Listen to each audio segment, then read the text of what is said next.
Well, hello, thanks for watching. This is Mike D. This is another episode of Making It Happen, the show where we bring in guests from all over the state or from anywhere they want to come to us from, and we talk to people that are making things happen in their lives and get you information that can help you make something happen in your life.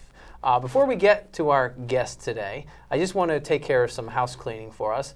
If you have a show idea for me or think you'd be a good guest, please contact me through my website at askmiked.com. I would definitely love to hear from you if you have something to share.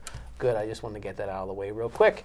Our guest today is a gentleman by the name of Steve Gamlin. I met him about a year ago, and I've heard him speak a few times. And let me tell you, he's very educational, he's very entertaining, and he's inspirational. So he's a fun guy with a great message to share. And he's a former radio personality, actually here in the Lakes region. He used to be over at one of the stations around here. Forget which one it was, but he's also the author of the book called 20 to Life in a Good Way. So we'll talk to him about that and some other great messages he has to share to hopefully help you make something happen. So Steve, welcome. Pleasure, Mike. Thank you. All right. Well, so how did you get started doing what you're doing now? Doing what I'm doing now started at the age of 35. Okay. My life crashed and burned horrifically.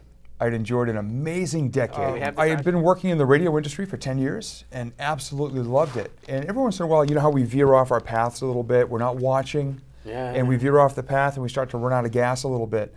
I did, and I got burned out. In 10 years of radio, I'd worked 15 years worth of hours and sleep deprived and bad diet. Was just really burned out. So I left the radio industry, and within 2 years, I was $65,000 in debt and divorced. Wow. Sitting on a pile of motivational books and CDs, looking at them saying, well, boy, you really did good for me, didn't you? So I decided to give everything away, and I started working with a life coach.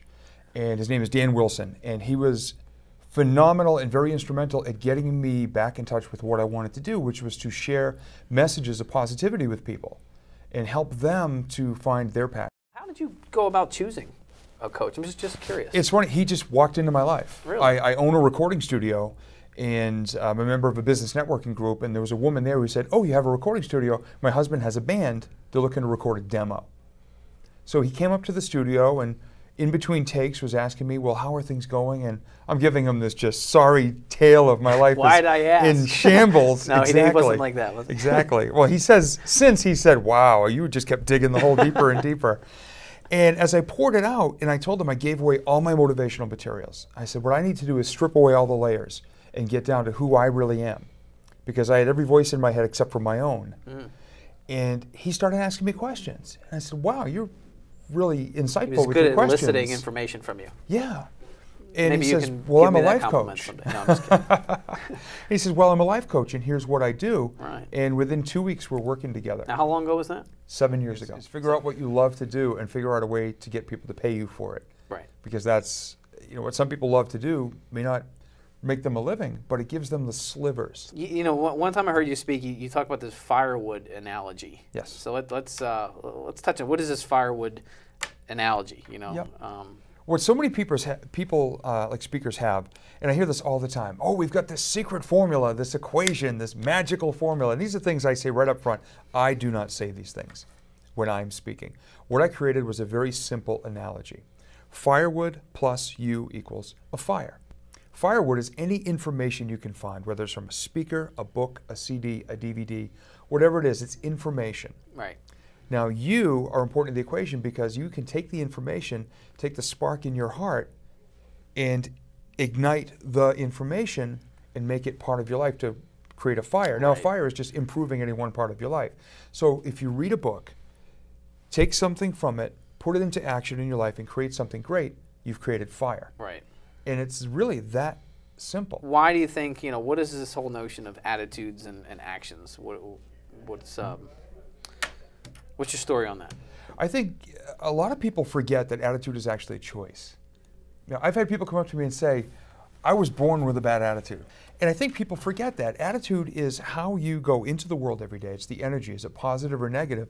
And I don't think there's another choice. It's like the post on a battery, positive or negative. When you're jump starting a car, there's not a post in the middle that says, maybe it'll be okay. Right. Positive or negative. And I think having the right attitude and going out there in the world every day gets you off on the right foot. And then taking action, of course, is only going to get you closer to whatever your goals are. Attitude is the key, and not enough people remember that they have a choice to how they react to the world around them. Your website's called Inspired by Steve, so you're always talking about inspiration. But there's some people that aren't so inspiring. What was the most, who was the most uninspiring person you ever met? Well, my other company, I've been a professional DJ and entertainer for about 16 years. And in December of 2001, I was the MC and music provider at a company holiday party. And there were 215 people in a big horseshoe, and I was right in the middle at the dance floor. And the CEO came over near the end of dinner and asked for my wireless microphone. He says, "I'd like to address my team." So here you go, sir. Goes to the middle of the floor. Says, "Good evening, everybody. Welcome to this year's holiday celebration." And then he did that dramatic pause and the deep breath, and his shoulders went down, and I went, uh-oh. And he said, "Boy, it wasn't a very good year, was it? The products we rolled out didn't take off like we'd hoped. Projections for next year aren't much better. We might have layoffs. We're not sure. We're hoping not to, but well, we have a DJ, and he's going to play some music, so have fun, everybody. Here you go, son." Gives me back the microphone. The giant sucking sound I heard was the air leaving the room, because everyone just stopped and turned and stared at me like, how are we going to recover from this? How are we going to recover from this? The other point you make, too, is our lives, they resemble Dutch elm trees. What is... If you've ever seen a tree that was dying of Dutch elm disease, what happens is you have the root system that feeds the nutrients up through the tree to get the top of the tree to grow and be healthy. What happens with Dutch elm disease is the virus gets into the tree, it blocks the nutrient pathways, so that the good stuff can't get to the top. The tree actually starts dying from the top down. So if you've ever seen a tree that's a victim of that, it starts to die right at the top, and it just works its way down until it kills the entire tree. Now, it may stay living for a while, but it's not going to thrive ever again. Let's talk some real quick about roller coaster rides before we wrap up and talk a little about the book a little more. Yeah, I think life resembles a roller coaster, because you get in the ride, and your goal is whatever the top of the first hill is. And if you put enough clicks together, say enough positive steps, get closer and take the actions, like we talked about, you reach that. Now, then once you achieve that, the momentum will carry you all the way around, and if you enjoyed the ride, you're going to get back in with another goal. Occasionally, the roller coasters crash. Mine has, several times over. I am divorced. I did end my radio career. One of the biggest crashes was financially. I was $65,000 in debt 7 years ago because I wasn't watching. I was spending too much time enjoying the ride that, you know, I thought I was on the free life pass to this ride. And suddenly I got slapped with $65,000 in debt, and I had to pay it back. So real quick, the book 20 to Life, I know inspiredbysteve.com and everything, that's your site. And, you know, real quick before we wrap up, I know the book's got a lot of little exercises that people can do and stuff like that. You know, what was one of the reasons to put the book together? I found a journal from 10 years ago. I wanted to do something charitable that year, and by December 1st, I hadn't all year. Called a church, this is when I lived down in Salem, and said, "Do you have the address of a local family that has a couple of kids? I'd like to do something to help them out. I don't have a lot of money."